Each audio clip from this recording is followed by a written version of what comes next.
পাঁশকুড়া বন্যা পরিদর্শনে মুখ্যমন্ত্রী। গতকাল বুধবার ভোরের দিকে কংসাবতী নদীর বাঁধ ভেঙে প্লাবিত হয়েছে পূর্ব মেদিনীপুর জেলার পাঁশকুড়া পৌরসভা সহ সংলগ্ন বিস্তীর্ণ এলাকা জুড়ে ভয়াবহ পরিস্থিতির সৃষ্টি হয়েছে। বহু বাড়ি ডুবে জলের তলায় চলে গেছে, এমনকি বহু পাকা বাড়িও জলের তরে ভেসে গেছে।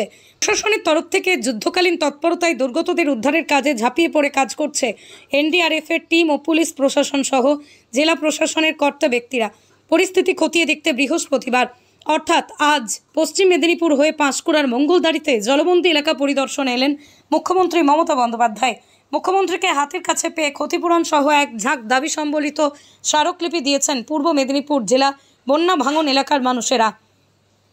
এর দিকে কয়েকদিনের টানা বৃষ্টি, অপরদিকে ডিভিসির জল ছাড়ার ফলে পূর্ব মেদিনীপুর জেলা পাঁশকুড়ার বিস্তীর্ণ এলাকা জুড়ে বন্যা পরিস্থিতির সৃষ্টি হচ্ছে, এমনই মন্তব্য করেন রাজ্যের মুখ্যমন্ত্রী মমতা বন্দ্যোপাধ্যায়। এদিন পূর্ব মেদিনীপুর জেলার পাঁশকুড়ার মঙ্গলদারিতে বন্যা পরিস্থিতি খতিয়ে দেখলেন মুখ্যমন্ত্রী মমতা বন্দ্যোপাধ্যায়। স্থানীয় বাসিন্দাদের সঙ্গে কথা বলেন এবং সবাইকে সাবধানে থাকতে বলেন। এই বন্যা ম্যানমেড বন্যা বলেও বলেন মুখ্যমন্ত্রী। তিনি সাংবাদিকদের মুখোমুখি হয়ে কি বলছেন শুনুন।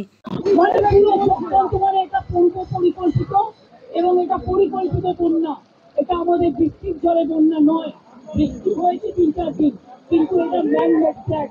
আমি আবার আপনাদের বলছি, আমি এখানে যারা আছেন এই দেখুন আপনারা থাকতে আমি অনুরোধ করবো এই ধরনের মানুষকে নিয়ে সামনে থেকে যারা দোকানে দাঁড়িয়ে আছেন ওই বাড়িটাও ভেঙে পড়তে পারে জলের তোরে। ঠিক আপনারা ঠিক জায়গায় চলে যান।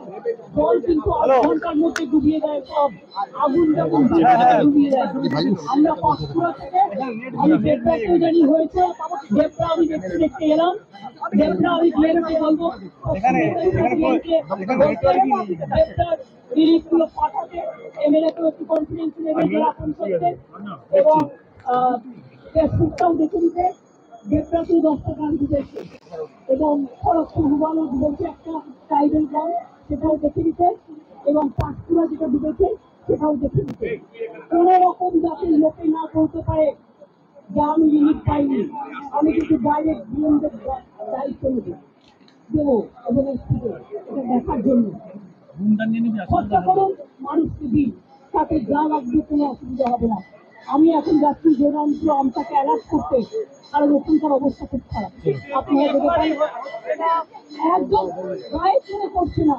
আমি তো 10 বছর ধরে ফাইট করছি, আজকে আমি 13 বছর ধরে দেখছি, কিন্তু আগের থাকতো 75,000 এবার ছেড়েছি 4 লাখ,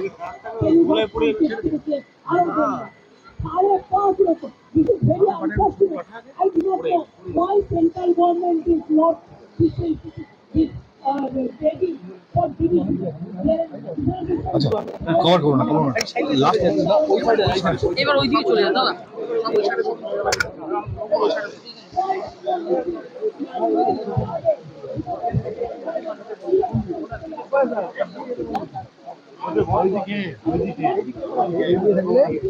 এদিকে বেরোনোর রাস্তাটা তো এই দিক দিয়ে, এদিকটা খালি রাখবো না। বলছি এই দিকটা বানালে সুবিধা হবে না?